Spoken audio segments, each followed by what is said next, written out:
কলকাতা টিভিতে আপনাদের সকলকে স্বাগত। আপনাদের সঙ্গে রয়েছে আমি অঙ্কুর। শুরু করছি বাংলা বলছে। 2024 সালে লোকসভার নির্বাচনের প্রথম পর্বের যে ভোটের পর্দা তার ওঠার জন্য আর মাত্র কিছুক্ষণের অপেক্ষা। আগামীকাল গোটা দেশে 102টি আসনের সঙ্গে আমাদের রাজ্যে উত্তরবঙ্গে 3টি আসনে লোকসভা নির্বাচন হতে চলেছে। এই 3টি আসন কোচবিহার, আলিপুরদুয়ার এবং জলপাইগুড়ি, এবং তার জন্য নিরাপত্তার অবশ্যই বন্দোবস্ত করা হয়েছে যাতে সুষ্ঠুভাবে নির্বাচন হয়। 263 কোম্পানি কেন্দ্রীয় বাহিনী, 10,000-এর ওপর রাজ্য পুলিশ দিয়ে হতে চলেছে এই 3টি কেন্দ্রের নির্বাচন।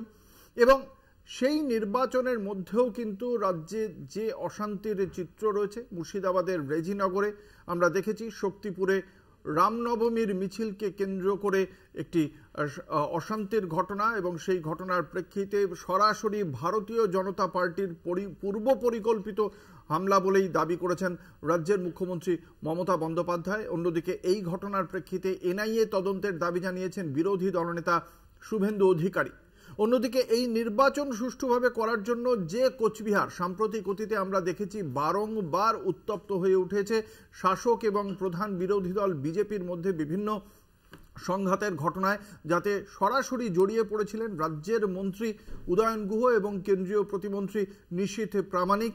এবং সেই ঘটনার প্রেক্ষিতে এই কেন্দ্রে আপাতত নিজের বিধানসভা ক্ষেত্রেই আগামীকাল সীমাবদ্ধ থাকবেন উত্তরবঙ্গ উন্নয়ন মন্ত্রী উদয়ন গুহ। সেক্ষেত্রে দিনহাটায় যদি তিনি সীমাবদ্ধ রাখেন নিজেকে, তাহলে সেক্ষেত্রে ভোটের যে রেজাল্ট তাতে কতটা প্রভাব পড়বে তা নিয়ে একটা অবশ্যই চর্চা চলছে। অন্যদিকে এরই মধ্যে চলছে অন্যান্য কেন্দ্রগুলিতে প্রচার। সেই নির্বাচনী প্রচারে বিরোধী দলনেতা শুভেন্দু অধিকারীর মুখে উঠে এসেছে লক্ষ্মীর ভাণ্ডারকে কেন্দ্র করে তার একটি প্রতিশ্রুতি, যেখানে 3,000 টাকা দেওয়ার কথা বলার সঙ্গে সঙ্গে লক্ষ্মীর ভাণ্ডার বন্ধ করে অন্য একটি প্রকল্পের কথা তিনি বলছেন। খুব স্বাভাবিকভাবেই তার তীব্র প্রতিবাদ করেছেন মুখ্যমন্ত্রী মমতা বন্দ্যোপাধ্যায়। এই প্রত্যেকটি বিষয় নিয়ে আলোচনা করব আমরা আজকের এই বাংলা বলছের মঞ্চে। আপনাদের সঙ্গে রয়েছে আমি অঙ্কুর, আমার সঙ্গে রয়েছেন রাজনৈতিক দলের মুখপাত্ররা। পরিচয় করিয়ে দেব দর্শকদের সঙ্গে। আমাদের সঙ্গে রয়েছেন রাজ্য বিজেপির মুখপাত্র মণিকাঞ্চন পাল, আমাদের সঙ্গে রয়েছেন তৃণমূল কংগ্রেসের মুখপাত্র কৃষাণু মিত্র, রয়েছেন প্রদেশ কংগ্রেসের মুখপাত্র সুস্মিতা বিশ্বাস, এবং রয়েছেন সিপিএম এর মুখপাত্র গৌরব মজুমদার। আপনাদের প্রত্যেককেই কলকাতা টিভির পক্ষ থেকে স্বাগত জানাই। এই যে রামনবমীর মিছিলে যে বোমাবাজির ঘটনা ঘটেছিল মুর্শিদাবাদের রেজিনগরে, রামনবমীর মিছিলে সেই অভিযোগ ওঠে, যা নিয়ে উত্তপ্ত বঙ্গ রাজনীতি, পরিকল্পিত অশান্তি। বিজেপিকে এভাবেই সরাসরি অভিযোগ করেছেন মমতা বন্দ্যোপাধ্যায়। অন্যদিকে এনআইএ তদন্তের দাবি জানিয়ে রাজ্যপালকে ইমেল করেছেন শুভেন্দু অধিকারী। আমরা প্রথমেই দেখে নেব সেই সংক্রান্ত প্রতিবেদন।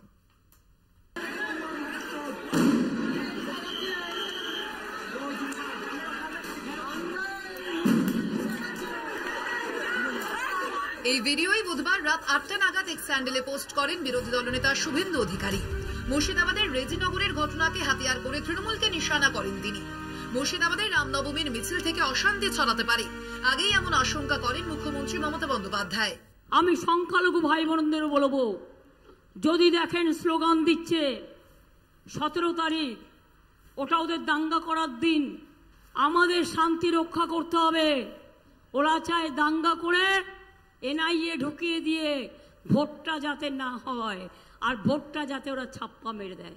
আশঙ্কা এবং পরে গোলমাল, হিংসার ঘটনা, একে নিহাতি কাকতালীয় নাকি নেপথ্যে রয়েছে কোনো চক্রান্ত? হিংসা হানাহানির ঘটনায় কারা জড়িত?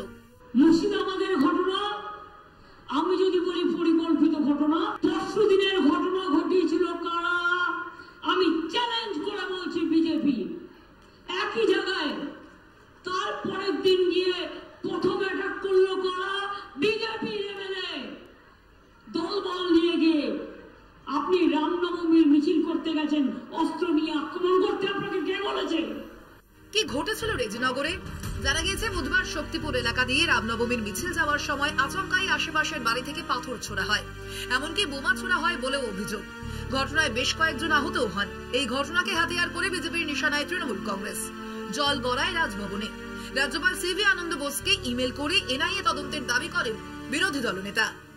শক্তিপুরে পারমিশন নেওয়া মিছিলের উপরে যেভাবে ইট বর্ষণ হয়েছে, পুলিশ কর্মীরাও আহত হয়েছে, প্রায় 20 জনের বেশি আহত, মাইনর সহ। দায়ী মমতা ব্যানার্জি। আমি সকালেই, কাল রাত্রেই 12টার মধ্যেই গভর্নর সাহেবকে মেল করেছি যে আপনি এই দুটো জায়গা ভিজিট করুন এবং এনআইএ তদন্তের জন্য সরকারকে অ্যাডভাইস করুন।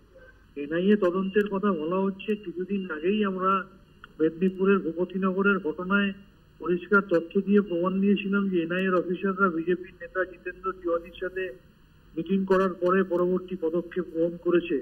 সুতরাং তারা যে পক্ষপাত দুষ্ট এবং তারা যে বিজেপির কথায় চলে সেটা আমরা তথ্য দিয়ে প্রমাণ করেছিলাম। তারা কখনোই নিরপেক্ষ কোনো তদন্ত করতে পারে না। রামনবমীর আগের দিনই কমিশনের নির্দেশে মুর্শিদাবাদের ডিআইজি অপসারিত। শাসক দলের শীর্ষ নেতৃত্ব এই অশান্তির পিছনে তাই ষড়যন্ত্রের গন্ধ পাচ্ছেন। আগের দিন কেন আপনারা হঠাৎ করে ডিআইজি কে সরিয়ে দিলেন? এই প্ল্যানটা করবার জন্য বিজেপি এমএলএ গিয়ে অ্যাটাক করেছে, তাকে কেন গ্রেফতার করা হবে না? ভোট আবহে রেজিনগরের ঘটনায় সরগরম বঙ্গ রাজনীতি। কলকাতা টিভি। বাংলার রাজনীতিতে হিংসা রয়েছে, নির্বাচনে হিংসা তো একেবারে অঙ্গাঙ্গিভাবে জড়িয়ে রয়েছে বহুদিন যাবৎ। কিন্তু রাজনীতিতে এবার যে সাম্প্রদায়িক অশান্তির যে আঁচ আমরা দেখতে পাচ্ছি তার ইতিহাস কতটা ছিল, বা এই ঘটনার প্রেক্ষিতে আদতে কার কিভাবে মানে ব্যবহার করছেন এই ঘটনাকে, সেই বিষয়ে কথা বলবো। এই প্রতিবেদন আপনাদের সামনে প্রথমে রাখলাম। আমি শাসক এবং প্রধান বিরোধী বিজেপির কাছে পরে আসব। আগে দেখি বাকি দুই বিরোধী তারা কি বলছেন। প্রথমে কংগ্রেস, সুস্মিতা বিশ্বাস। দেখুন, কালকে রামনবমী ছিল। কালকে এক হিন্দুদের একটি বিশেষ দিন। যদিও আগে মানুষ রামনবমী এইভাবে পালন করতো না, মানুষ অনেকের জানাও ছিল না। জানতো যেহেতু ওই নবরাত্রির ওই 9 দিনের একটা এইখানে অন্নপূর্ণা পূজা এবং বাসন্তী পূজাই খ্যাত ছিল, রামনবমী নবমী হিসেবে জানতো, কিন্তু এতটা বিখ্যাত ব্যাপার স্যাপার হতো না। তো যাই হোক, এখন সেটা হচ্ছে, ভালো কথা। হিন্দু ধর্মের আদর্শ হিসাবে রামকে দেখে যদি পুরুষোত্তম রামের সবাই ডাকে, সেটা তো কোনো অন্যায় না। কিন্তু রামকে কেন্দ্র করে বিজেপি যে রাজনীতি করছে তার বিরুদ্ধে আমাদের বক্তব্যটা কোথায়? এটার পেছনে মুখ্যমন্ত্রী বিজেপির হাত দেখতে পাচ্ছেন, আপনারা কি দেখতে পাচ্ছেন? আমি বলছি, একটু বলে নি কথাটা। এবার কথাটা হচ্ছে, বিজেপি দেখবেন একটা রাজনৈতিক স্লোগান হিসেবে জয় শ্রীরাম ব্যবহার করছে। তারা যেখানে যাচ্ছে জয় শ্রীরাম। কেন? রাজনৈতিক স্লোগান তো অনেক কিছু হতে পারে। ভগবান, শুনুন, প্রত্যেকটা মানুষের কাছে তার আধ্যাত্মিক মনোভাব, তার আধ্যাত্মিক চেতনা এবং তার ধর্ম, এই জায়গাটা খুব রাজনীতিটায় যদি আসে, আচ্ছা, খুব মানে ব্যক্তি কেন্দ্রিক এবং আত্মকেন্দ্রিক বলা যায় ব্যাপারটাকে, এবং সেই জায়গাটা আঘাত করা ঠিক না। তবে বিজেপি এটা ক্রিয়েট করা কি করা না, সেটা আমার মনে হয় এনআইএ তদন্ত হলেই ঠিক ভালো করে বোঝা যাবে যে কোথা থেকে ঘটনাটা হয়েছে। কারণ আমরা বারংবার মুখ্যমন্ত্রীর মুখে শুনছিলাম যে মুখ্যমন্ত্রী বলছিলেন ওই দিন দাঙ্গা হবে, কিছু চকলেট বোম ফাটবে। এইটা কি ধরনের বক্তব্য? আমরা তো দেখেছি যত যারা বোম বিস্ফোরণ হয় উনি বলেন চকলেট বোম ফেটেছে। আরেকটা কথা বলবো, ওটা ওদের দাঙ্গার দিন। ওটা ওদের দাঙ্গার দিন মানে কাদের? ওদের মানে কারা? কাদের দাঙ্গার দিন? রামনবমী, রামকে পুজো করার দিন। হিন্দু আমরা প্রত্যেকে আমরা কালকে তো আমরা দেখেছি বিজেপির সাথে তাল মিলিয়ে সিপিএম কিভাবে দেখছেন? সেটা হচ্ছে যে এটা পশ্চিম বাংলা, এটা বাংলা, এটা ক্ষুদিরামের বাংলা। এ বাংলায় নাথুরামরা যেভাবে গতকাল নাথুরামের সব সমর্থকরা যেভাবে পশ্চিম বাংলায় একটা ভীতি সৃষ্টি করলো মানুষের মধ্যে। আমি নিজে কালকে রাস্তায় ছিলাম, আপনি বিশ্বাস করতে পারবেন না, যখন এই প্রসেশনগুলো যাচ্ছে আশেপাশের যে সমস্ত সাধারণ মানুষ তারা তটস্থ হয়েছিল। আমি নিজে দেখেছি সেই পরিস্থিতি। এখন কথাটা হচ্ছে যে মুখ্যমন্ত্রী তো সেট করে দিয়েছেন যে ওই দিনকে দাঙ্গা হবে, ওই দিনকে মুর্শিদাবাদেই দাঙ্গা হবে, এবং এখানে বলা হচ্ছে যে এনআইএ এর তদন্ত। তাহলে পশ্চিমবাংলায় প্রশাসন বলে কি কেউ কিছু নেই? আর মুখ্যমন্ত্রী যেভাবে, শুধু মুখ্যমন্ত্রী কেন, মুখ্যমন্ত্রী, দেশের প্রধানমন্ত্রী, দেশের স্বরাষ্ট্রমন্ত্রী, বিজেপির নেতারা বলছেন, একজন বিজেপি রাজ্য সভাপতি বলছেন যে নিজের ধর্মকে রুখতে গেলে লড়াই করতে হবে, তাতে যদি রাস্তায় নেমে মুখোমুখি সংঘর্ষ হবে। কোন বাংলায় দিয়ে, কোন বাংলার পরিস্থিতি, কোন বাংলার রাজনৈতিক পরিস্থিতি, কোন বাংলার সামাজিক পরিস্থিতি এই বাংলায় তৈরি হচ্ছে এই নির্বাচনকে কেন্দ্র করে? প্রত্যেক দিন আমরা দেখছি বিজেপির নেতারা, তৃণমূলের নেতারা একটা কম্পিটিটিভ সাম্প্রদায়িকতা তৈরি করছেন মানুষের মধ্যে, এবং মানুষকে ধর্মের ভিত্তিতে ভাগ করে দেওয়ার পরিকল্পনা এনারা চালিয়ে যাচ্ছেন। আমি বলছি যে বিজেপির দিকে যা মানে নিশানা করছেন মুখ্যমন্ত্রী, আপনাকে তার সঙ্গে একমত? না, বিজেপি, শুধু বিজেপি কেন, উনিও তো আছেন সঙ্গে, উনিও তো হাওয়া দিচ্ছেন বিষয়টার মধ্যে। বিজেপি একা নয়, উনি আসলে ওনার এবং বিজেপির এইটার মধ্যে দিয়ে ওনাদের লাভ আছে, সেই লাভকে পাওয়ার জন্যই এটা সম্পূর্ণভাবে মিলিজুলি একটা পরিকল্পনা হচ্ছে পশ্চিমবাংলায় তৈরি করা হচ্ছে। তৃণমূল কংগ্রেস আর ভারতীয় জনতা পার্টির একটা ছোট্ট বিজ্ঞাপনী, বিরতির পর ফিরে আসছি, সঙ্গে থাকুন। ফিরে এলাম বিরতির পর, আপনারা দেখছেন বাংলা বলছে, আপনাদের সঙ্গে রয়েছে আমি অঙ্কুর। মমতা বন্দ্যোপাধ্যায় সরাসরি বলছেন মুর্শিদাবাদের অশান্তির পেছনে হাত রয়েছে ভারতীয় জনতা পার্টির, এবং এই যে নির্বাচন কমিশন ডিআইজি মুকেশ কুমারকে সরিয়ে দিয়েছে, তার পেছনে আদতে কোন উদ্দেশ্য ছিল তা নিয়েও প্রশ্ন ছুড়ে দিয়েছেন। আমি আসবো বিজেপির কাছে, মণিকাঞ্চন পাল। একটা লাইন একটু যোগ করতে পারবো, একটা লাইন শুধু যোগ করছি। এই যে বললো না বিজেপির এটা উদ্দেশ্য প্রণোদিত, আজকে ডায়মন্ড হারবারে বিজেপির ক্যান্ডিডেট দেওয়ার পরে মানুষের কাছে পুরো ক্লিয়ার অ্যান্ড ক্রিস্টাল পিকচার উঠে গেছে যে বিজেপি এবং তৃণমূল পোলারাইজেশনের রাজনীতি করছে। ডায়মন্ড হারবার পরে আসছি, মণিকাঞ্চন পাল। দেখুন, বিষয় যেটা হচ্ছে, উনি কেসকে সরিয়ে দিল। আজকে তো গভর্নর রাজ্যপালকে তো কোচবিহারে যেতে বারণ করেছে ইলেকশন কমিশন। তো গভর্নর বলবে আমি কেন যাবো না, এটা ইলেকশন কমিশনের ব্যাপার। আমি ইলেকশনের কমিশনের মুখপাত্র নই, এটা বলতে পারবো না। ওরা রাজনীতির জন্য তৃণমূল কংগ্রেস বলছে, বলতে দিন। আর যেটা এনআইএর ব্যাপারে বললেন, এনআইএ না, মানে মমতা ব্যানার্জি বলেছেন আপনাদের এমএলএ ওখানে অস্ত্র নিয়ে ঝনঝনানি করেছেন এবং তিনি অ্যাকচুয়ালি উস্কানি দিয়েছেন। প্রথমত হচ্ছে যেটা সুস্মিতাদি বললেন, আমি একদম একমত যে ওরা তো দাঙ্গা করার দিন করবেই, তোমরা সাবধানে থেকো। তার মানেটা কি? তার মানেটা কি? হিন্দুরা দাঙ্গা করে, মানে যা দাঙ্গা হয়েছে সব হিন্দুরা করে, আর ওদের এলাকায় হবে। মুসলিম এরিয়ায় রামনবমীর মিছিল যেতে পারবে না। পাকিস্তানে আছি, এই মমতা ব্যানার্জি স্টেজে দাঁড়িয়ে বলছে ওরা গালাগালি দেবে, তোমরা তখন আল্লাহ আল্লাহ করবে। তার মানে জয় শ্রীরামটা হচ্ছে গালাগালি। মমতা ব্যানার্জি বলেছে, আপনারা ভিডিও চালিয়ে দেখে নিন। সুতরাং প্রত্যেকটা ক্ষেত্রেই যেন একটা উস্কানিমূলক কথাবার্তা আমরা গত কয়েকদিন ধরেই শুনে আসছি। যেটা বিষয় হচ্ছে যে এর আগে যখন বিভিন্ন দাঙ্গা হয়েছে, আপনার পার্টনার এক্স সিজেআই এল নরসিমা রেড্ডির নেতৃত্বে একটা ফ্যাক্ট ফাইন্ডিং টিম হয়েছিল। সেই টিম মন্তব্য করেছে যে বাংলার দাঙ্গার জন্য দায়ী হচ্ছে পশ্চিমবঙ্গ সরকার। একদম লিখিত আছে, পশ্চিমবঙ্গ সরকার দায়ী। কারণ এর আগে হাওড়ায় যে দাঙ্গা হয়েছিল, সেখানে হাইকোর্টের জাজমেন্ট হচ্ছে যে 10-15 মিনিটে অতগুলো পাথর জোগাড় করা যায় না যদি না আগের থেকে প্ল্যান করে পাথর রাখে।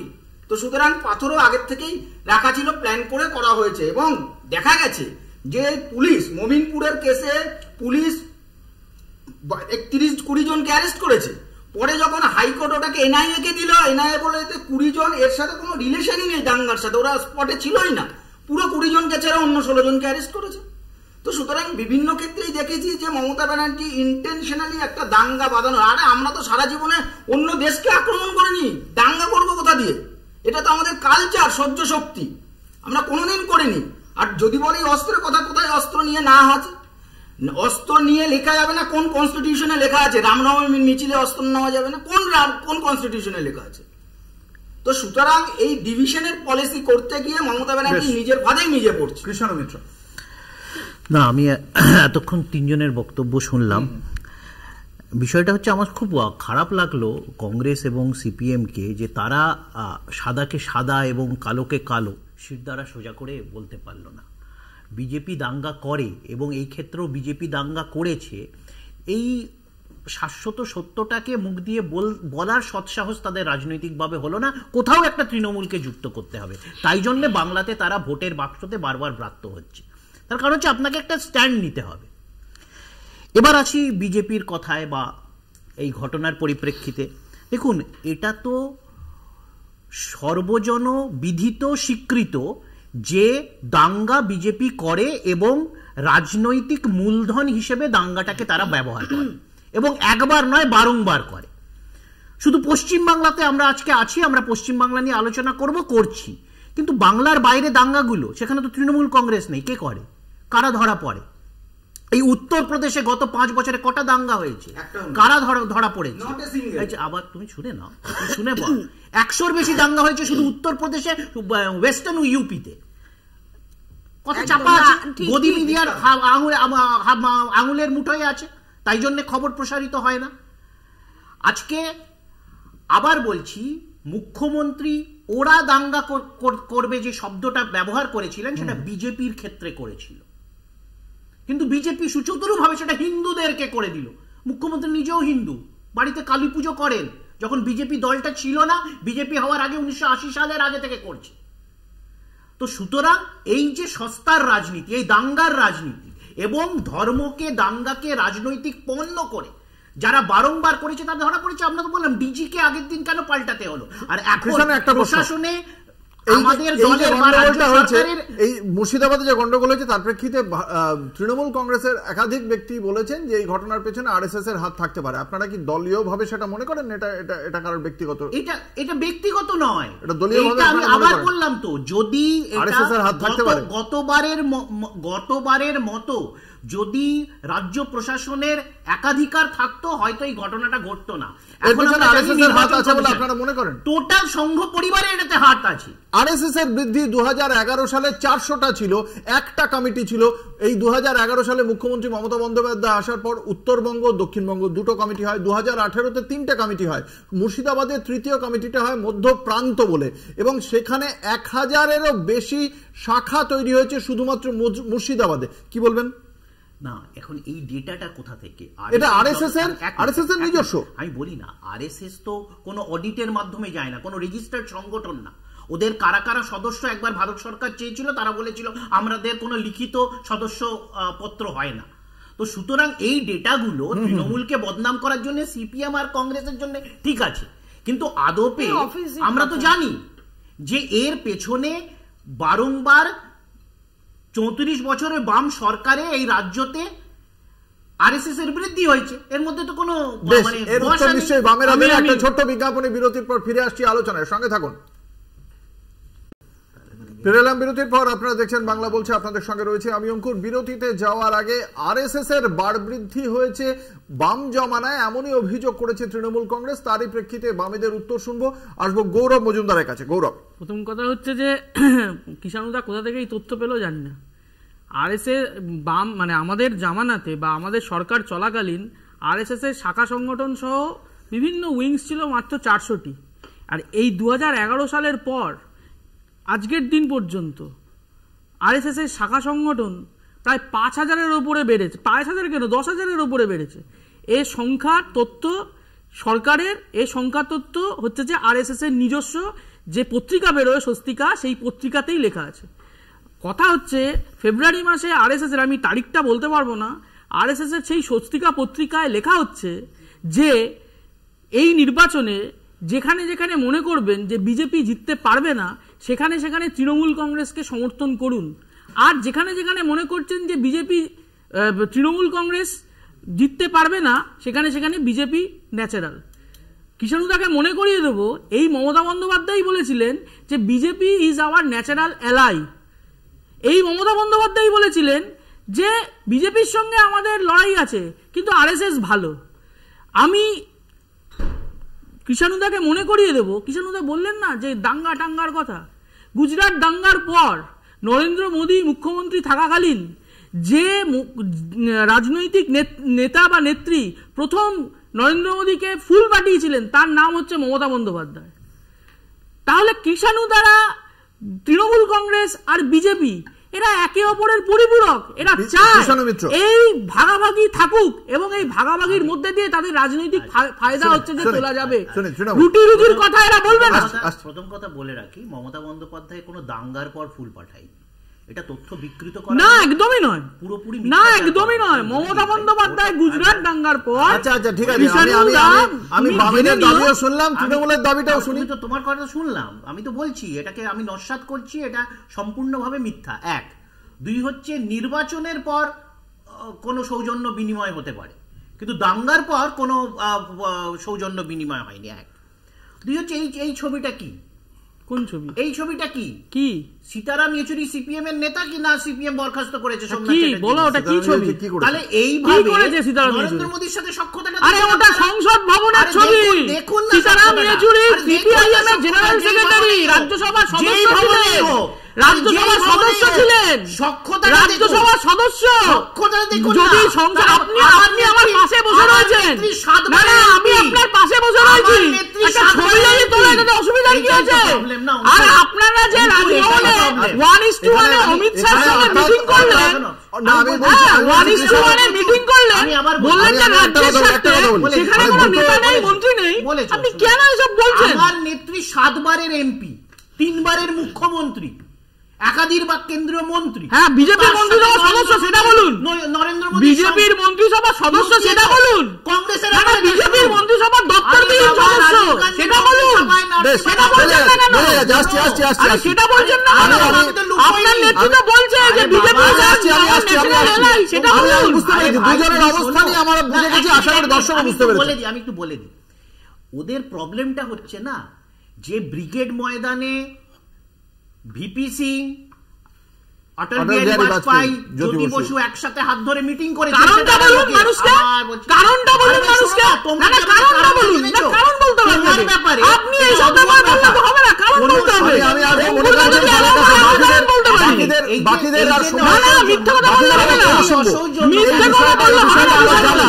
দর্শকরাও জানেন। মণিকাঞ্চন পালের কাছে আমার প্রশ্ন, এই যে যেমন ধরুন এই যে একদিকে যেমন একটা ব্যাপার চলে আসছে এই হিন্দু এবং তথাকথিত রামনবমী, তার পাশাপাশি আমরা দেখছি সেই বিষয়ে প্রধানমন্ত্রী নরেন্দ্র মোদী আবার সেই বলছেন শ্রাবণ মাসে মাছ মাংস খেয়েছে, এরা কি হিন্দু? অর্থাৎ সেই হিন্দুত্বের বিষয়টা বারংবার চলে আসছে আমাদের এই বাংলার রাজনীতিতেও। অভিষেক বন্দ্যোপাধ্যায় বলছেন যদি নিশীথ প্রামাণিক জিতে আসেন তাহলে আর কোচবিহারবাসী মাছ মাংস খেতে পারবে না। কি বলবেন? দেখুন, বিষয় হচ্ছে একটু আরএসএস নিয়ে আমি জাস্ট 1 মিনিট নেব, বেশি নেব না, যেহেতু কথাটা না বললে হয় না। আরএসএস একটি অরাজনৈতিক সংগঠন। এখানে আমরা 5 জন বসে আছি, এদের ইতিহাস ঘাটলে দেখা যাবে কেউ কেউ আরএসএস সাথে যুক্ত ছিল, ভালোভাবে যুক্ত ছিল। টিএমসির অনেক এমএলএ আছে, আরএসএস করতো, আরএসএস এর শাখায় গেছে, প্রার্থনা করেছে। গৌরবের জন্য বলছি, আমরা যুব ভারতী প্রাঙ্গণে একটা সংঘের ক্যাম্প করেছিলাম, বড় ক্যাম্প হয়েছিল পশ্চিমবাংলার ইতিহাসে। সুভাষ চক্রবর্তী যেভাবে হেল্প করেছে বলার মতো না, সব দিক দিয়ে হেল্প করেছে। বলেছে কোনো দরকার লাগলে বলবে। তখন আমরা বলেছিলাম আপনি এরম ভাবে করছেন তাহলে পার্টি আপনাকে তাড়িয়ে দেবে। বলছে আমি না গেলে ব্রিগেডের লোক হবে না, পার্টি আমাকে কিছু বলার ক্ষমতা নেই। কোথায় বলেছিল সুভাষ চক্রবর্তী আপনাকে? সময় কথা বলিনি, প্লিজ না বলুন না, কোথায় বলেছিল? এখানে চিৎকার করে বলছে এটা তার দাবি, এটা তার দাবি। প্রয়োজন না না, এটা তো সত্যি। এটা আরএসএস কে বললে কিষাণুদার গায়ে লাগছে। এটা বিজেপির আরএসএস দাবি। কে বললে কিষাণুদার গায়ে লাগছে। না না না, হ্যাঁ, ও বলে ভাবুন, আরএসএস কে বললে কিষাণুদার গায়ে লাগছে। তার মানে আন্ডারস্ট্যান্ডিং সহযোগিতা কথা। আরএসএস, কিষাণুদা তো প্রাক্তন আরএসএস আর বর্তমান আরএসএস। কিষাণু আরএসএস কে আপনি তৃণমূলের গায়ে লাগছে, বিজেপির গায়ে লাগছে। বিষয় হচ্ছে যে এটা ভারতীয় জনতা পার্টি তার দাবিটা রাখছে, দর্শক বিচার করবে। সুভাষ ভারতীয় জনতা চক্রবর্তী পার্টি তখন রাজ্যের ক্রীড়া যুব কল্যাণ দপ্তরের মন্ত্রী। সুভাষ চক্রবর্তী তৎকালীন ক্রীড়া যুব কল্যাণ দপ্তরের মন্ত্রী, একজন মন্ত্রী হিসাবে তার যা ভূমিকা গ্রহণ করা উচিত তিনি সেই ভূমিকা গ্রহণ করেছেন। অসুবিধার কি আছে? আরেকটা জিনিস বলি খাওয়া দাওয়ার ব্যাপারে। হয়তো আমরা যেমন এখানে মাছ খাচ্ছি, আবার আমরা কোনো জায়গায় দেখবো তারা মাছ সহ্য করতে পারে না। আমরা এখানেই আছি, হয়তো অনেকে শুটকি মাছ খায়, আবার বাঙালিরা অনেকে আছে শুটকি মাছ পছন্দ করে না। প্রধানমন্ত্রী যে নিজের মতো করে বলেছেন যে শ্রাবণ মাসে তো জেনারেলি মাছ খায় না, তো সুতরাং যারা মাছ খাচ্ছে তারা ঠিক মতো শ্রাবণ মাস করছে কিনা নিজের আমি নিজে বাঙালি, মাছ ছাড়া চলে না, শুধু বৃহস্পতিবার নিরামিষ খাই, শ্রাবণ মাসে আমি মাছ মাংস ডিম কিচ্ছু খাই না। আমি পালন করি, দেখতে পারো সেটা আপনি করতে পারেন, কিন্তু সব বাঙালির জন্য তার মানে যারা করে না। কিন্তু ঠিক কথা বলেছে। এই যে জেনারেলি কেউ খায় না, এই জেনারেলটা প্রধানমন্ত্রী মানে আমরা এই জেনারেলের আওতায় পড়ি না। মানে পশ্চিম বাংলার বাঙালি হিন্দুরা কংগ্রেসের কাছে এই যে ধরুন এই হিন্দুত্ব এবং এই আরএসএস এর বাড়বাড়ন্ত বাংলার রাজনীতিতে এই নির্বাচনে, এই লোকসভা নির্বাচনে কতটা প্রভাব ফেলতে পারে বলে কংগ্রেস মনে করে? প্রথমত বলি, প্রধানমন্ত্রী এই যে কথাটা বলেছে মাছ খাওয়া নিয়ে, এটা প্রধানমন্ত্রী সংসার চালাচ্ছে না, এটা প্রধানমন্ত্রী দেশ চালাচ্ছে। তার দেশে যখন সব মানুষের কথা বলবে তখন সমস্ত মানুষের ইকুয়ালিটি মেনটেন করে তাদের কি খাদ্যাভ্যাস, তাদের কি বস্ত্র, তাদের কি ভাষা, সমস্ত ওই যে তাই জন্যই তো চাইছে ওরা এক দেশ, এক ভাষা, এক পরিধান, এক মত, এক ধর্ম, সব এক করতে চাইছে। এই ব্যাপারটা হচ্ছে একটু চরম মাতৃভাষায় ডাক্তারি ইঞ্জিনিয়ারিং পরীক্ষা আমি কারোর বলার সময় বলিনি, তোমরা করোনি। চরম সন্ত্রাস বলা যায় বিজেপির টাইমে আমরা দেখতে পাচ্ছি, এবং চরম এখন আয়তন্ত্র দেখতে পাচ্ছি, এবং গণতন্ত্রকে কিভাবে গলা টিপে হত্যা করা যায় তাও এই বিজেপির কাছে শিখছি আমরা নতুন করে। এবং সবচেয়ে বড় কথা হচ্ছে আজকে যেই কথাটা তুমি বললে এটা তো ঠিক, তৃণমূলের আমলে তৃণমূলই কিন্তু এক প্রকার হাত ধরে বিজেপিকে এই বাংলার বুকে ঢুকিয়েছে। আজকে আমাদের দমদমে সেই সময় তপন শিকদার যে জিতেছিল সে সময় কিন্তু, এবং সেই সময় মন্ত্রিত্বও নিয়েছিলেন উনি, মমতা ব্যানার্জি সরকারে। এবং সবচেয়ে বড় কথা হচ্ছে আজকে খুব দুঃখ লাগে যখন এই আজকে বিজেপির এই বারবারন্ত বাংলার বুকে আজকে যেভাবে বেড়েছে, আজকে যেভাবে বিজেপি সন্ত্রাস চালাচ্ছে, এই যে কালকে যেই ঘটনাটা আমরা দেখেছি, আজকে হাইকোর্ট বলে দেওয়ার পরও সমস্ত জায়গায় অস্ত্র নিয়ে তারা মিছিল করেছে। তারা কিন্তু সেই অস্ত্র থেকে বিরত থাকেনি, তারা কিন্তু অস্ত্র নিয়েই মিছিল করেছে। হাইকোর্ট বলেছিল অস্ত্র নিয়ে মিছিল করা যাবে না, তার সত্ত্বেও তারা মিছিল করেছে।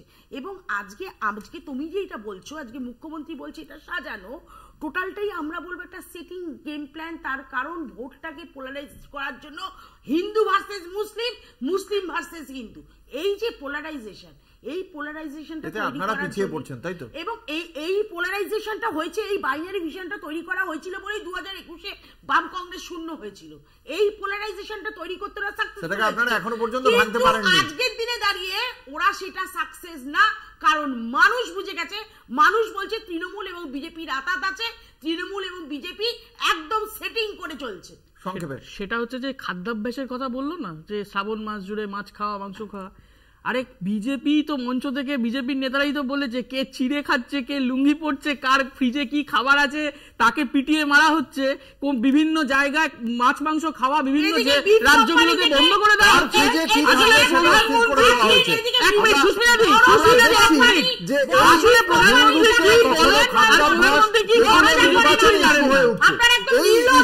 ভিত্তি করেই কি আগামীকাল ভোটে নামবেন বাংলার 3টি লোকসভা আসনের যারা ভোটার তারা? আমরা সেই লোকসভা নির্বাচনে আগামীকাল যে 3টি আসনে ভোট হচ্ছে তা নিয়েও আলোচনায় আসবো, কিন্তু একটা বিজ্ঞাপনী বিরতিতে আমাদের যেতেই হবে। বিজ্ঞাপনী বিরতির সময় হয়ে গিয়েছে, বিরতির পর আবারও ফিরে আসছি এই আলোচনায়। সঙ্গে থাকুন, দেখতে থাকুন বাংলা বলছে। ফিরে এলাম বিরতির পর, আপনারা দেখছেন বাংলা বলছে, আপনাদের সঙ্গে রয়েছে আমি অঙ্কুর। একদিকে যখন রেজিনগরকে কেন্দ্র করে রাজ্যে নির্বাচনের আগে সাম্প্রদায়িক অশান্তির ছায়া, ঠিক তারই সেই আবহের মধ্যেই নির্বাচন, লোকসভা নির্বাচনের প্রথম দফার নির্বাচন শুরু হচ্ছে আগামীকাল থেকে। উত্তরবঙ্গের 3টি জায়গা, কোচবিহার, আলিপুরদুয়ার এবং জলপাইগুড়ি, এই 3টি আসনে নির্বাচন রয়েছে। এবং ইতিমধ্যেই আমরা দেখতে পাচ্ছি কোচবিহারে যেহেতু সাম্প্রতিক অতীতে আমরা দেখেছি একাধিকবার তৃণমূল কংগ্রেস এবং বিজেপি তারা সংঘাতে জড়িয়েছে, যার দুদিকে মাথায় ছিলেন একদিকে উদয়ন গুহ, অন্যদিকে নিশীথ প্রামাণিক, কেন্দ্র এবং রাজ্যের 2 মন্ত্রী। ফলে সেই বিষয়টিকে কেন্দ্র করে অবশ্যই চর্চা চলছে। আমি একদম প্রথমে তৃণমূল কংগ্রেসের কাছে আসবো এই বিষয়টি নিয়ে। কোচবিহারে তৃণমূল কংগ্রেসের গোষ্ঠীদ্বন্দ্ব একটা গুরুত্বপূর্ণ বিষয়। বারংবারই রাজনৈতিক বিশ্লেষকরা বলছেন যে পার্থপ্রতিম রায়, রবীন্দ্রনাথ ঘোষ, উদয়ন গুহ, এদের মধ্যে একটা সমস্যা রয়েছে, যে সমস্যাটার জন্যই ভারতীয় জনতা পার্টির কাছে মূলত থমকে গিয়েছে তৃণমূল কংগ্রেস। এবার সেটা কতটা আপনারা মেকআপ করতে পেরেছেন বলে আপনাদের মনে হচ্ছে? সম্পূর্ণভাবে আমাদের কোচবিহার জেলার নেতৃত্ব কালেকটিভ লিডারশিপে কালকের নির্বাচন করবে, এবং আপনি দেখে নেবেন খুব সুন্দরভাবে নির্বাচন হবে এবং ব্যাপক মার্জিনে আমাদের ক্যান্ডিডেট সেখানে জিতবে। আমাদের উত্তরবঙ্গ এত কাজ করে দিয়েছি, তারপরেও মুখ্যমন্ত্রী সেটা তো রাজনৈতিক আক্ষেপ থাকতেই পারে, আমাদের তো আর অন্য কিছু নেই, আমরা কর্মসূচির মাধ্যমে মানুষের কাছে যাই। তো সেই ক্ষেত্রে আমাদের এটা থাকতে পারে যে আমরা চা বাগান শ্রমিকদের জন্য, আমরা শিডিউল কাস্ট শিডিউল ট্রাইবসদের জন্য আমরা সেখানে প্রথম মেডিকেল কলেজ, প্রথম ইউনিভার্সিটি, এই সবই আমাদের সরকারের আমলে। 34 বছর বঞ্চিত ছিল তারা। এবং যদি আমরা গত 5 বছর দেখি, বিজেপি সেখানে কিছুই করে উঠতে পারেনি, কোনো উন্নয়ন। উঠে সেখানকার মানুষের আবাসের টাকা, সেখানকার 100 দিনের কাজের টাকা আটকে গেছে। তো পুনরায় আমাদের সরকার সেই 59 লক্ষ মানুষের 100 দিনের কাজের টাকা দিয়েছে, সারা বাংলাতে দিয়েছে, ওখানেও দিয়েছে।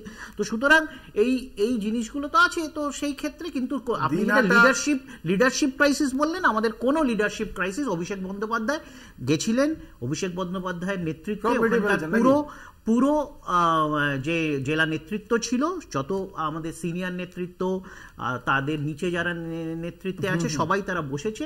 এবং যা থাকতেই পারে, এত বড় দলের মধ্যে অনেক পার্সোনাল অ্যাম্বিশন থাকতেই পারে, ভুল বোঝাবুঝিও থাকতে পারে। তো অভিষেক বন্দ্যোপাধ্যায়ের নেতৃত্বে সেটা সুরাহা হয়ে গেছে। বেশ, আমরা তার মধ্যেই দেখতে পাচ্ছি যে এর আগেও উদয়ন গুহর বিরুদ্ধে অভিযোগ করেছিল ভারতীয় জনতা পার্টি। তারপর উদয়ন গুহর সেক্ষেত্রে আজকে আমরা জানতে পারছি যে তিনি নিজের বিধানসভা ক্ষেত্রের মধ্যেই তাকে সীমাবদ্ধ থাকতে হবে আগামীকাল, অর্থাৎ দিনহাটার মধ্যেই থাকবেন উদয়ন গুহ। অন্যদিকে নিশীথ প্রামাণিক এই সিদ্ধান্তটাকে খুব স্বাগত জানিয়েছেন। আমরা একে একে শোনাবো নিশীথ প্রামাণিক কি বলছেন কমিশনারের বক্তব্যের প্রেক্ষিতে, এবং তারপর উদয়ন গুহ তিনি এই খবরের ভিত্তিতে উদয়ন গুহর বা কি চ্যালেঞ্জ ছুঁড়ে দিয়েছেন আমরা শোনাবো একে একে দর্শকদের। নির্বাচন কমিশন যদি এরকম নির্দেশ দিয়ে থাকে, সাধুবাদ জানাবো নির্বাচন কমিশনকে। তবে আমি বলবো যে ভায়োলেন্সটা তো উদয়ন গুহ মেইনলি দিনহাটা বিধানসভাতেই ছড়ায়। তো স্বাভাবিকভাবেই দিনহাটা বিধানসভায় যদি ওনাকে খোলা ছুট দেওয়া হয়, তাহলে সমস্ত বিধানসভা জুড়ে একটা অশান্তি উনি তৈরি করতে পারেন। এটা আমরা প্রেডিক্ট করছিলাম, যে কারণেই বলেছি। তো স্বাভাবিকভাবেই যদি উনি ওনার নিজের ভোট দিয়ে শান্তিপূর্ণভাবে বাড়িতে থাকুন এবং সেখান থেকে ভোটারদের খোঁজ খবর নিন, তাতে কোনো অসুবিধা নেই। কিন্তু ওনাকে যদি বুথের বাইরে বেরোতে দেওয়া হয়, তাহলেই অন্য বুথে গিয়ে গন্ডগোল করবেন, অন্য বুথে গিয়ে ভয় দেখাবেন। উনি যদি নিজের বুথের মধ্যে সীমাবদ্ধ থাকেন, আমরা তাহলে নিশ্চিতভাবে দিনহাটার ভোট শান্তিপূর্ণভাবে হবে। নির্বাচন কমিশন যেন একতরফা নিশীথ প্রামাণিকের বাড়ি তল্লাশি না চালায়। তল্লাশি করুক আমার বাড়ি এবং নিশীথ প্রামাণিকের বাড়ি একই সময় ঘড়ির কাঁটা ধরে বাড়ি তল্লাশি করে অবৈধ টাকা, অবৈধ অস্ত্র বা পুলিশের ওয়ান্টেড পার্সন বা যাদের রিসেন্ট টাইমে নির্বাচন ঘোষণা হওয়ার পরে যাদের বিরুদ্ধে এফআইআর হয়েছে নন বেলেবল ইয়েতে ধারাতে, তাদেরকে যদি পাওয়া যায় তাদেরকে যেমন পুলিশ ধরবে, তেমনি আমাদের দুজনকেও গ্রেপ্তার করা উচিত। তাহলে পরে শান্তিপূর্ণ ভোট 100% হবে। আমাকে দিনহাটা বিধানসভা কেন্দ্রের মধ্যে আটকে রাখা হলো, তারপরে যদি দিনহাটা বিধানসভা কেন্দ্রের বাইরে কোথাও গোলমাল হয়, তার জন্য কে দায়ী থাকবে? আসবো মণিকাঞ্চন পাল বিজেপি মুখপাত্রের কাছে। দিনহাটার বাইরে যদি গন্ডগোল হয়, তার জন্য কে দায়ী থাকবে? মণিকাঞ্চন, দেখুন, বিষয় হচ্ছে কোচবিহারে উদয়ন গুহ একজন এমএলএ এবং তাকে নিয়ে যত আলোচনা, কারণ হচ্ছে দুটো। শর্টে বলছি, 2006-এ বামফ্রন্টের বিপুল জয়ে আমরা ওরা তত্ত্বে আমরা 235, ওরা শুধু 29। এই তত্ত্বে যে সকল বামপন্থী নেতারা হেরে গেছিল, তার মধ্যে উদয়ন গুহ একজন। 2006-এ 2011-এ কিন্তু উদয়ন গুহ টিএমসিতে আসেনি, রিস্ক নেয়নি, সিপিএমই ছিল। 2011-এ যখন এরা আসলো, দল হলো, ফরওয়ার্ড ব্লকে ছিল, তারপরে উনি এলেন একজন মন্ত্রীর ছেলে হিসাবে। এবং পরবর্তীকালে এটা গেল একটা ডাটা উদয়ন গুহর সাথে যেসব বাকি নেতাদের নাম বললেন তৃণমূল কংগ্রেসের, এখানে একটা কনফ্লিক্টের জায়গা। নাম্বার 2 যেটা হচ্ছে, 2019-এ কোচবিহার বিজেপি জিতেছে মাত্র 54,231টি ভোটে এবং দিনহাটায় বিজেপি জিতেছে মাত্র 57 ভোটে। ঠিক 2021-এ যখন উপনির্বাচন, মানে ওখানে বিধানসভা হলো, মানে গৌরবদের অনিল বসু অত হার মেনে যাবে, সেখানে উদয়ন গুহ ভোট পেল 84%, 84%, মানে মার্কে এইবার 84% ভোট পেয়েছে। কেউ পায়নি পশ্চিমবাংলায়। 1,89,575টা ভোট পেয়েছে। এখন লোকসভা হচ্ছে, এখন যদি ও সেই জায়গাটা না, দুটো জায়গা হচ্ছে, এক হচ্ছে নিজের আইডেন্টিটি, যে তুমি বিধানসভায় এত ভোট পেলে লোকসভায় পাচ্ছ না কেন, আর 2 নম্বর হচ্ছে ওকে বাদ বাকি নেতারা মেনে নিচ্ছে না, কারণ এর ধারেই তো রবি ঘোষ যারা তৃণমূল করতো পুরনে, তারা মার খেয়েছে। সুতরাং দুদিক দিয়ে এখন উদয়ন গুহ চাপে। আর উদয়ন গুহ তো এমএলএ, গভর্নর তো নয় রাজ্যের, তাকে তো জিততে পারবেন ওই কোচবিহার কেন্দ্র? আর জিতবো, জিতে গেছি, এই আত্মবিশ্বাস। শুনবো গৌরব মজুমদার। এই পরিস্থিতিতে আমরা দেখতে পাচ্ছি আবার কংগ্রেসের পিয়া রায়চৌধুরী দাঁড়াচ্ছে, যেখানে পিয়া রায়চৌধুরী গতবার 19,000 ভোট পেয়েছিলেন। মানে এই জায়গাটা সিপিএম কোনোভাবেই কিছু করে উঠতে পারলো না। প্রথম কথা বলি, আমি আপনার প্রশ্নের উত্তরে পরে আসছি। উত্তরবঙ্গ মেডিকেল কলেজ বা উত্তরবঙ্গ ইউনিভার্সিটি মমতা বন্দ্যোপাধ্যায় আমলে হয়নি, অনেক আগে হয়েছিল। সুতরাং কিষানুদা যে তথ্য দিচ্ছে কুচবিহারে বলো, শোনো না, শোনো কুচবিহারে বলো না, আমি বলছি তো, আরে বলছি শোনো না, সেটা বলো, আরে শোনো না, আরে শোনো, আমি বলছি শোনো না, কি বলবে? প্রশ্নটা হচ্ছে যে এই যে উদয়ন গুহ আর নিশীথ প্রামাণিক, আপনি ভাবুন, উদয়ন গুহ রাজ্য সরকারের গুরুত্বপূর্ণ দপ্তরের মন্ত্রী, উত্তরবঙ্গ উন্নয়ন মন্ত্রী, আর নিশীথ প্রামাণিক দেশের সরকারের গুরুত্বপূর্ণ মন্ত্রী, দেশের স্বরাষ্ট্র দপ্তরের প্রতিমন্ত্রী। উত্তরবঙ্গের কোচবিহারের মানুষ তো জানতে চায় যে উত্তরবঙ্গ উন্নয়ন মন্ত্রী উত্তরবঙ্গের কোচবিহার, আলিপুরদুয়ার, জলপাইগুড়ি, দার্জিলিং এই উত্তরবঙ্গের উন্নয়নের জন্য তিনি কি কাজ করছেন, কি কাজ করেছেন, বা কি কাজ করবার জন্য মানুষকে বলেছেন, বলতে হবে তো। আসলে কোনো কাজ করেননি। দ্বিতীয় কথা নিশীথ প্রামাণিকের ক্ষেত্রেও তাই, দেশের স্বরাষ্ট্র দপ্তরের প্রতিমন্ত্রী, তার কি কাজ সেখানকার। এবার তৃতীয় প্রশ্ন যেটা আপনি বললেন, দেখুন আমি তো কংগ্রেসের মুখপাত্র নই, আমি সিপিআইএম এর একজন কর্মী, আমি সিপিআইএম এর বলছি, যা আমি বলিনি আপনি বলবেন। আমাদের যা বক্তব্য আমরা পরিষ্কার বলছি, যেখানে বাম সমর্থিত কংগ্রেস প্রার্থী আছেন সেখানে কংগ্রেসকে ভোট দেবেন, যেখানে কংগ্রেস সমর্থিত বাম প্রার্থী আছেন, বামফ্রন্টের প্রার্থী আছেন, সেখানে বামফ্রন্ট প্রার্থীকে ভোট দেবেন। এটাই হচ্ছে আন্ডারস্ট্যান্ডিং। এবার কংগ্রেসের কে দাঁড়ালো, কোথায় কি করলো, সে দায়িত্ব আমাদের নয়। এই পরিষ্কার দাঁড়ানোর জন্য এই একটা ভোট, এমনিতেই ভোট নেই কংগ্রেসের কাছে। প্রশ্ন, তাহলে আপনারা এতই মানে গুরুত্ব দিয়ে দেখলেন কেন ব্যাপারটা? 19,000 ভোট পেয়েছিলেন, তাকেই দাঁড় করাতে হবে কি প্রয়োজন পড়লো? বরং তো ভোটটা এক জায়গায় আসতে পারত না। দেখুন, এটা একটা অন্য ম্যানিপুলেশন হয়েছে। এটা রাজ্য কংগ্রেসকে এই জায়গায় দোষারোপ করলে খুব ভুল করা হবে। এবং আমাদের সভাপতি পরিষ্কার বলে দিয়েছেন যেই জায়গায় বাম প্রার্থী দাঁড়িয়েছে আমরা বাম প্রার্থীকে সমর্থন করব, যে জায়গায় বামেরাও বলে দিয়েছে যে জায়গায় কংগ্রেসের প্রার্থী দাঁড়িয়েছে সেই জায়গায় আমাদের বাম তো নয়, বিষয়টা তো সিপিএম আর কংগ্রেস না, বামেদের সঙ্গে আপনাদের জোটটা হয় না, বামেদের সাথে হয়নি, একদম ঠিক নয়। যেহেতু আপনি বলছেন পুরুলিয়া ফরওয়ার্ড ব্লক দাঁড়িয়ে গেছে, সেহেতু আমরা প্রার্থী দিয়েছি নেপাল মাহাতো, এখানেও ঠিক তাই হয়েছে, কিন্তু সব ক্ষেত্রে তাই হয়নি, সব জায়গায় তাই না। এবার আমি বিরোধীরা কতটা প্রাসঙ্গিক, আমি একটা কথা একটু বলিনি, একটা ছোট্ট বিজ্ঞাপনী বিরতির পর আবারও ফিরে আসবো এই আলোচনার সঙ্গে। থাকুন। ফিরে এলাম বিরতির পর, আপনারা দেখছেন বাংলা বলছে, আপনাদের সঙ্গে রয়েছে। যে আলোচনায় আমরা ছিলাম সেই উত্তরবঙ্গের 3টি আসনের লোকসভা নির্বাচন আগামীকাল, এবং তা নিয়েই চর্চা চলছিল। কংগ্রেস আলোকপাত করতে চাইছে, বলুন সংক্ষেপে। বিষয়টা হচ্ছে মুখ্যমন্ত্রী আজকে উত্তরবঙ্গ নিয়ে এত কথা বলছেন, মুখ্যমন্ত্রীকে আগে উত্তরবঙ্গের মানুষদের এই উত্তরটা দিতে হবে যে আজকে উত্তরবঙ্গে এইমসটা হলো না কেন। রায়গঞ্জে যখন প্রিয়রঞ্জন দাসমুন্সী এই এইমস করা নিয়ে উদ্যোগ নিয়েছিলেন, পরবর্তী ক্ষেত্রে তার স্ত্রী দীপা দাসমুন্সী উদ্যোগ নিয়েছিলেন, তার ইগোর কারণে শুধু তিনি ওটাকে টেনে নিয়ে আসলেন যাতে কংগ্রেসের নাম না হয়, সেটাকে কল্যাণীতে নিয়ে আসলেন, রায়গঞ্জে করতে দিলেন না। আজকে সেখানকার মানুষ সুবিধাটা পেল না। আর উদয়নগুলোকে যদি আমি বলছি উদয়নগুলোকে যদি ঘরবন্দি করতে হয় তাহলে আমি বলবো নিশীথ প্রামাণিককেও ঘরবন্দি করা দরকার। আমি আসবো, আমাদের সঙ্গে এই মুহূর্তে রয়েছেন আমাদের প্রতিনিধি সত্যসুন্দর ভট্টাচার্য। সত্যসুন্দর, আগামীকাল যে 3টি জায়গায় নির্বাচন, তার জন্য নিরাপত্তা এবং সার্বিকভাবে সুষ্ঠু নির্বাচনের জন্য কমিশনের পক্ষ থেকে ঠিক কি কি পদক্ষেপ করা হয়েছে সংক্ষেপে জানাও দর্শকদের একবার। দেখো, রাত পোহালেই রাজ্যে লোকসভা নির্বাচন। কালকে যে 3টি কেন্দ্রে, কোচবিহার, জলপাইগুড়ি এবং আলিপুরদুয়ার 3টি লোকসভা কেন্দ্রে নির্বাচন, খুব স্বাভাবিকভাবেই প্রত্যেকটি নির্বাচন যে কেন্দ্র রয়েছে লোকসভা কেন্দ্র, সেদিকে কিন্তু কড়া নজর রয়েছে নির্বাচন কমিশনের। সেই অনুযায়ী যে নিরাপত্তা ব্যবস্থা সেটাও কিন্তু যথেষ্ট রাখা হয়েছে। প্রতিটি বুথেই থাকছে কেন্দ্রীয় বাহিনী, এছাড়া 100% বুথেই ওয়েবকাস্টিং থাকছে, অর্থাৎ সরাসরি জাতীয় নির্বাচন কমিশন থেকে বুথের ভেতরের ছবি সরাসরি দেখার ব্যবস্থা থাকছে। অবাধ এবং শান্তিপূর্ণ নির্বাচনের লক্ষ্যে এই ব্যবস্থা করেছে নির্বাচন কমিশন। তার পাশাপাশি 263 কোম্পানি কেন্দ্রীয় বাহিনী কালকে ভোট পরিচালনার কাজে থাকছে। তার মধ্যে 112 কোম্পানি কেন্দ্রীয় বাহিনী থাকছে কোচবিহারের জন্য, 63 কোম্পানি কেন্দ্রীয় বাহিনী থাকছে আলিপুরদুয়ারের জন্য, জলপাইগুড়ির জন্য থাকছে 75 কোম্পানি কেন্দ্রীয় বাহিনী। এছাড়া শিলিগুড়ি পুলিশ কমিশনারেট ওই এলাকাতে সেখানে থাকছে 13 কোম্পানি কেন্দ্রীয় বাহিনী। এই কেন্দ্রীয় বাহিনীকে যাতে যথাযথ ব্যবহার করা যায় সেই লক্ষ্যে কিন্তু ইতিমধ্যেই যে রাজ্য পুলিশের যে নোডাল অফিসার সেই সঙ্গে সিআরপিএফ এর নোডাল অফিসার তারা যাতে সমন্বয় রক্ষা করে সে বিষয়ে কিন্তু আজকেও জাতীয় নির্বাচন কমিশন থেকে মুখ্য নির্বাচন কমিশনার জানিয়েছেন। অর্থাৎ লেভেল প্লেইং ফিল্ড প্রত্যেকটি রাজনৈতিক দলের ক্ষেত্রে এবং ভোটারদেরকে ভয় দেখানো, তাদেরকে ভোটে বাধা দান করা, এই ধরনের ঘটনা কিন্তু কোনোভাবেই কমিশন বরদাস্ত করবে না।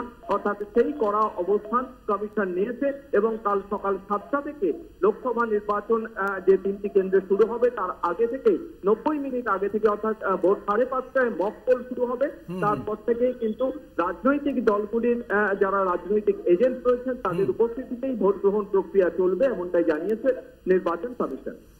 ধন্যবাদ। আমাদের সঙ্গে ছিলেন আমাদের প্রতিনিধি সত্যসুন্দর ভট্টাচার্য। আমি এই বিষয়টি নিয়ে একবার আসবো। আমরা দেখতে পেলাম তৃণমূল কংগ্রেসে সদ্য যোগদান করেছেন আলিপুরদুয়ারের বিজেপি বিধায়ক সুমন কাঞ্জিলাল, তাই তো? তৃণমূল কংগ্রেসে যোগদান করেছেন তো? হ্যাঁ, উনি নিজের রাজনৈতিক পছন্দ পাল্টেছেন। এবার তাকে আপনারা পিএসসি চেয়ারম্যান করে দিলেন। পছন্দ না রাজনৈতিক পছন্দ পাল্টেছেন, দল পাল্টেছেন কিনা আমার জানা নেই। মানে ওই জন্যই বললাম উনি রাজনৈতিক পছন্দ যোগদান করেছেন আমরা দেখলাম। সত্যি কথাটা সত্যি বলো না, রাজনৈতিক পছন্দ অপছন্দ হতে পারে। আজকে যেরকম সিপিএম এবং কংগ্রেস এখানে নিজেদের মধ্যে জোট করেছে, আবার রাহুল গান্ধীর বিরুদ্ধে ডি রাজার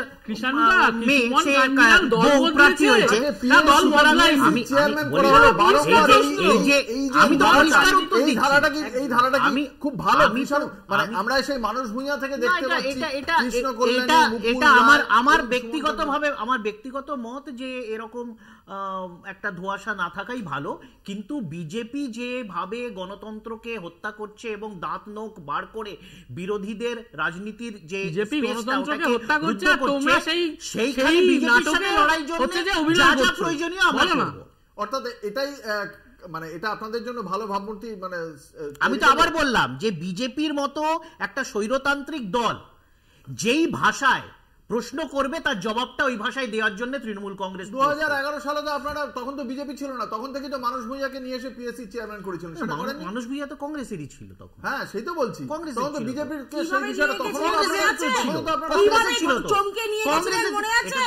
আপনারা চমকান কেন? তাহলে আমি তো প্রশ্ন করতে পারি, ভালো দৃষ্টান্ত, এটাই খুব ভালো দৃষ্টান্ত। মানুষ ভূঁইয়া তো অন্যতম মন্ত্রী ছিল যখন আমাদের জোট প্রথম ক্ষমতায় এসেছিল। তাহলে এর মধ্যে আলাদা ধোঁয়াশা কোথায় আছে? এখানে যেটা মেন কথা হচ্ছে 2011 সালে মানুষ ভূঁইয়া যখন পার্টি খাচ্ছে, তখন কৃষাণুদা ক্যান্ডিডেট, বিজেপির ক্যান্ডিডেট কামারহাটি বিধানসভা। কৃষাণুদা উত্তর দেবে কি করে? আমি আসবো একবার গৌরবের কাছে। এই পরিস্থিতিতে দাঁড়িয়ে যখন আমরা দেখতে পাচ্ছি তৃণমূল কংগ্রেসের যোগদান করছেন, কোন জায়গায় কোন ভোটে আমরা দেখতে পাচ্ছি আলিপুরদুয়ার আর জলপাইগুড়িতে প্রায় 12% ব্যবধান রয়েছে বিজেপির সঙ্গে তৃণমূল কংগ্রেসের। আপনাদের কি কোনোভাবে মনে হচ্ছে যে কেন আপনাদের মানুষ এই ভোটে বেছে নিতে পারে? মানে সব জায়গাতেই তো, কালকে 3টি জায়গাতেই তো আপনাদের প্রার্থী রয়েছেন, কোনো জায়গায় হয়তো একসাথে কংগ্রেসও রয়েছে, কিন্তু কেন আপনাদের প্রার্থীরা বেছে নেবেন তার কি কোনো গ্রহণযোগ্য কারণ দিতে পারেন? ওটাই তো উত্তরবঙ্গের মূল সমস্যা হচ্ছে চা বাগান। উত্তরবঙ্গের সমস্যা হচ্ছে মানুষের মধ্যে যে মানে এক ঐক্য ছিল, সেই ঐক্যকে ভাগ করে দেওয়া হয়েছে। বাঙালি, নেপালি, কামতাপুরি, রাজবংশী, সেই ঐক্যকে ভেঙে তছনছ করে দেওয়া হয়েছে। উত্তরবঙ্গের উন্নয়ন হয়নি, নতুন করে কোনো কারখানা গড়ে ওঠেনি, কোনো কাজ হয়নি। উত্তরবঙ্গের মানুষ, আমি অঙ্কুরদা এই কিছুদিন আগে উত্তরবঙ্গে গেছিলাম, আবার উত্তরবঙ্গ থেকে ফিরলাম। এই ট্রেনে করে যখন যাচ্ছি তখন আমার সঙ্গে যারা ট্রেনে যাচ্ছেন যাত্রীরা, তারা কেউ হচ্ছে যে কলকাতায় কাজ করতে এসেছেন, তারা বাড়ি ফিরছেন ভোটের জন্য। আমি জিজ্ঞেস করলাম কলকাতায় কি করো, কলকাতায় পরিযায়ী শ্রমিকের কাজ করেন। আবার যখন ফিরছি তখন একই মানুষ ফিরছেন কাজের জন্য, কাজ নিজের জায়গায় যাওয়ার জন্য। আসলে কথাটা হচ্ছে উত্তরবঙ্গের যে উন্নয়ন, সেই উন্নয়ন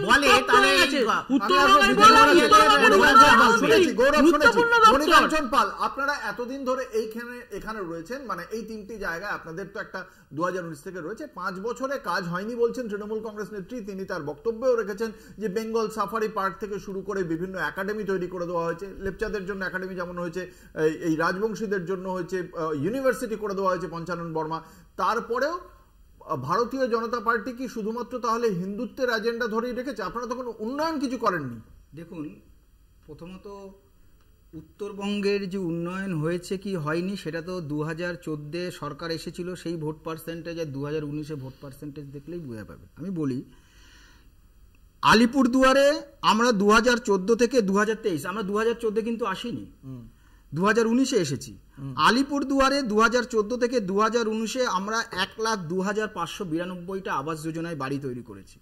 কোচবিহারে 67,631 খানা বাড়ি তৈরি করেছি। জলপাইগুড়িতে 74,086টা বাড়ি তৈরি করেছি। ডেটা নিয়ে বলে দিচ্ছি আমি, এবং এই ডেটা এবং প্রত্যেকটা ইসে জল জীবনে আমরা আলিপুরদুয়ারে 2,32,606টা আমরা কল তৈরি দিয়েছি। কোচবিহারে 2,02,466 খানা কল দিয়েছি। জলপাইগুড়িতে 1,68,875 খানা কল করেছি। জনৌষধালয়, স্বচ্ছ ভারত, উজ্জ্বলা সব সামাল দিতে পারবেন।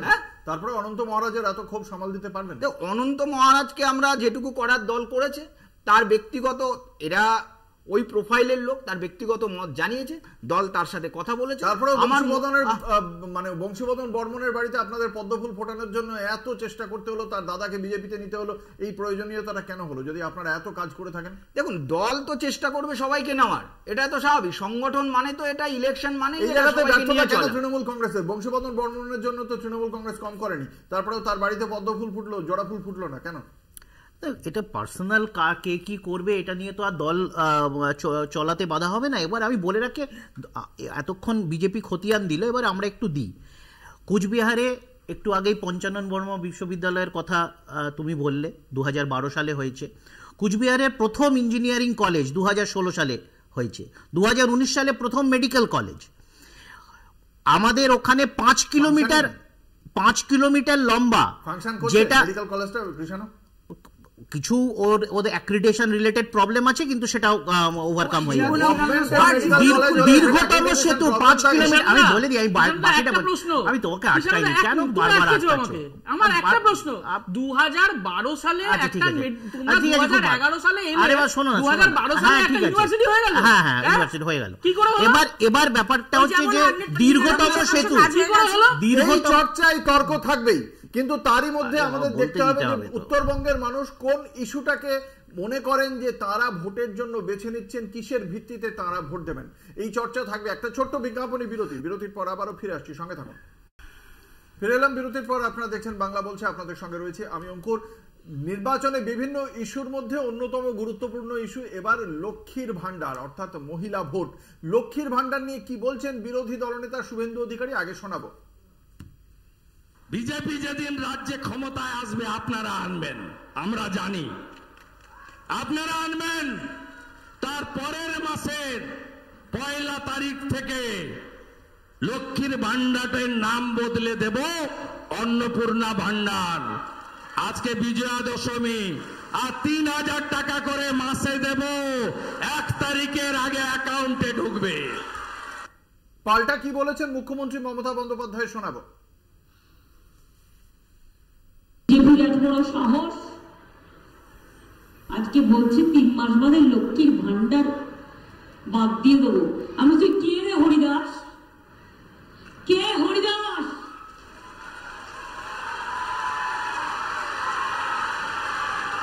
হরিদাস নাম্বার 1, মাথাটা কি গেছে? ওর মাদের মতো বলছে লক্ষ্মীর ভান্ডার বন্ধ করে দেবো। আর সাহস থাকলে দেখার মায়ের আঁচলের কত দাম, মায়ের আম্মার কত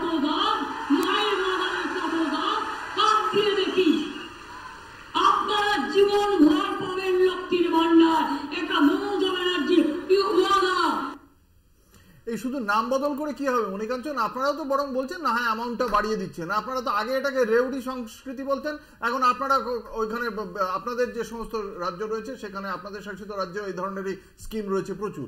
দেখুন, মায়েদের যে সাহায্যের বিষয়ে লক্ষ্মীর ভান্ডার হয়েছে, এর আগে আমরা মধ্যপ্রদেশে লাডলি বায়না করেছি, আমরা আগে করেছি। তো ওখানে তো লাডলি বায়না তৃণমূল কংগ্রেস এখানে লাডলি বায়নাই করতে পারতো, নাম বদলে কি লাভ? একই তো জিনিস, কাজটা তো একই। যেটা শুভেন্দুদা বলেছে যে আমরা সরকারে আসলে লক্ষ্মীর ভান্ডারের যে 1000 টাকা দিচ্ছে, 500 টাকা দিয়ে এতদিন চলছিল, দেখছে ভোট এবার ঘুরে যাচ্ছে, মায়েরা তো আমাদের ভোট দেবে। রেউডি কেন বলছিলেন না না, দলের যদি কোনো আজকে এই যে ইস্তেহার প্রকাশ করেছে তৃণমূল কংগ্রেস, কোথা থেকে টাকা আসবে কোনো তথ্য আছে কোনো জায়গায়? যে পশ্চিমবঙ্গ সীতারামন গোটা বাজেটে, গত 3 বছর বাজেটে কোথা থেকে টাকা আসবে দেখাতে পারেননি। না, টাকা না আসবে আপনি দেখুন কত লোক মুদ্রা লোন নিয়েছে, কতগুলো স্টার্টআপ তৈরি হয়েছে, আপনাকে বলছি কতগুলো মোবাইল কারখানা হয়েছে। বিকাশ বাবু আর উন্নয়ন বাবুকে খুঁজে পাওয়া যাচ্ছে কিনা সেটা দর্শক বিচার করবেন, কিন্তু আপাতত এই বিকাশ বাবুর কথা যেটা আপনারা বলে থাকেন, বিকাশ বাবুকে দেখা যাচ্ছে না, কর্মসংস্থানে দেখতে পাওয়া যায়নি। আর নাম্বার 2, 100 দিনের কাজের বরাদ্দ আপনারা কমিয়েছেন প্রায় 22%। আগে সংশোধিত বাজেটে কেন্দ্রীয় বরাদ্দ ছিল যেটা 89,000 crore, সেটা 60,000 এ আপনারা নিয়ে এসেছেন, তার মানে 33% বরাদ্দ। এবার বলি, যখন বিজেপি সরকার 2014 ক্ষমতায় আসলো, রাজ্য থেকে কেন্দ্রে যে ট্যাক্সটা যায় তার 32% প্রত্যেকটা রাজ্যকে দেওয়া হলো। এক লাভে বাড়িয়ে ওটা 42% করা হলো, 32% থেকে 10% বাড়ানো হলো। আর নাম্বার 2 যেটা বলা হলো, যে রাজ্যে যেটা দরকার আছে তারা ইচ্ছা মতো সেই প্রজেক্টে টাকা খরচা করবে, এই জন্য 10% ইনক্রিমেন্ট হয়েছিল।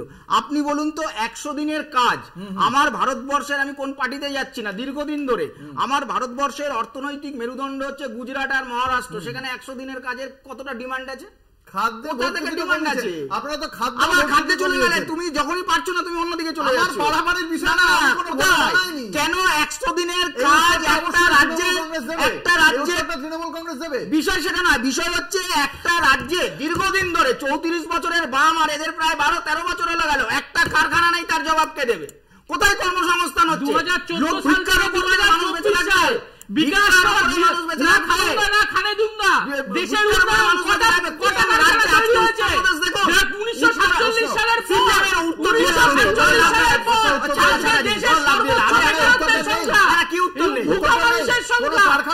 অভিযোগ করছে সিপিএম, কোন কারখানা? প্রধানমন্ত্রী নরেন্দ্র মোদী কারখানা উদ্বোধন করেছেন, 2 কোটি কর্মসংস্থান দিয়েছেন।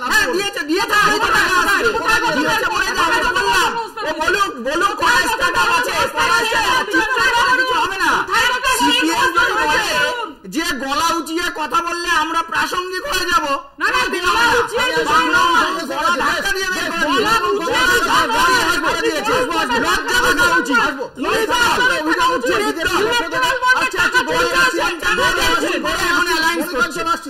তৃণমূল কংগ্রেসের কাছে সময় বেশি নেই। তৃণমূল কংগ্রেসের কাছে প্রশ্ন, বিজেপির পক্ষ থেকে কটাক্ষ করা হয়েছে, যেখানে মোদি গ্যারান্টি বলা হচ্ছে, সেখানে আপনারা বলছেন দিদির শপথ। মোদিকে মানে বিজেপিকে আপনারা অনুসরণ করছেন। আমি আবার বলছি, ওরা যে লাডলি বায়না টায়না, সেটা তো আমাদের লক্ষ্মীর ভান্ডারের নকল 2023 সালে করেছে।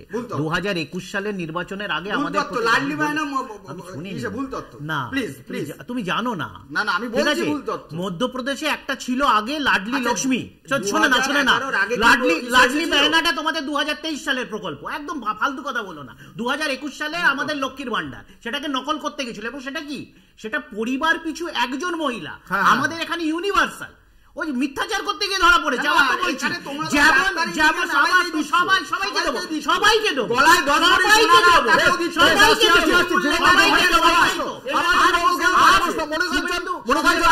তৃণমূল কংগ্রেসকে আমার প্রশ্ন, অধিকারী একটা বিজেপি শাসিত রাজ্য দেখাক, পাশে ত্রিপুরা, তারপরে আসাম, এইদিকে তৃণমূল কংগ্রেসকে একটা প্রশ্ন,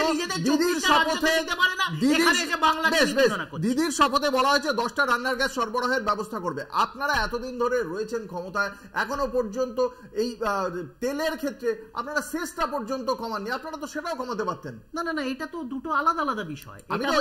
হচ্ছে কেন্দ্রে ক্ষমতা এলে মানুষের হাতে টাকা দিতে চাইলে আপনারা সেটা তো রাজ্যের পক্ষ থেকে করতে পারতেন। কিছু কিছু বিষয় আছে যেটা কেন্দ্রের সরকার ছাড়া মানে নিয়ন্ত্রণ করা সম্ভব না। যেরকম আমরা এলপিজির ক্ষেত্রে বলেছি, পেট্রোল ডিজেলের ক্ষেত্রে বলেছি যে একটা প্রাইস স্টেবিলাইজেশন ফান্ড তৈরি করার ক্ষেত্রে, এই প্রাইস স্টেবিলাইজেশন ফান্ড হলে যদি মার্কেট প্রাইস সেটা রাজ্য চাইলে দিতে পারত, সেটা দেয়নি। আমাদের রাজস্ব কোথা থেকে আসবে? বুঝতে পেরেছি, রাজস্ব কোথা থেকে আসবে? এবার রাজস্বের কথা কংগ্রেস কিন্তু এখনো সবথেকে বেশি পেট্রোলের দাম হচ্ছে মধ্যপ্রদেশে। এই যে লক্ষ্মীর ভান্ডার থেকে শুরু করে এই ধরনের যে সমস্ত ইস্যুগুলো, যে প্রতিশ্রুতির কথা কখনো মোদির গ্যারান্টি বা কখনো দিদির শপথ নামে আসছে, আপনাদের পক্ষ থেকেও আমরা দেখেছি ন্যায়ের একটা আপনারা প্রতিশ্রুতি পত্র দিয়েছেন, 5টা ন্যায়ের প্রতিশ্রুতি পত্র দিয়েছেন।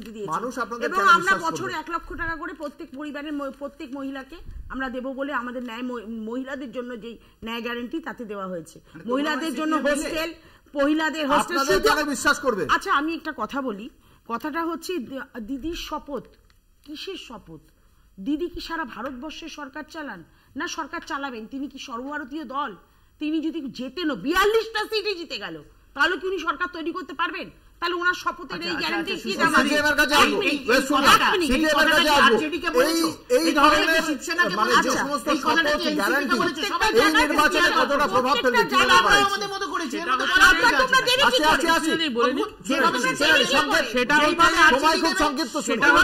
আপনি দেখুন এরা লক্ষ্মীর ভান্ডার কি লাগলি বহেন নিয়ে এখন লড়াই করছেন। আমাদের কথা হচ্ছে একটা মেয়ে তোমরা কিছু দাওনি, তার চাকরির জন্য কিছুই দাওনি, উজ্জ্বল ভবিষ্যৎ না বাড়ি দিয়েছো, না রাস্তা দিয়েছো, না আলো দিয়েছো, না শিক্ষা দিয়েছো, না হাসপাতাল দিয়েছো, না কিছুই দাওনি, কিছুই দাওনি।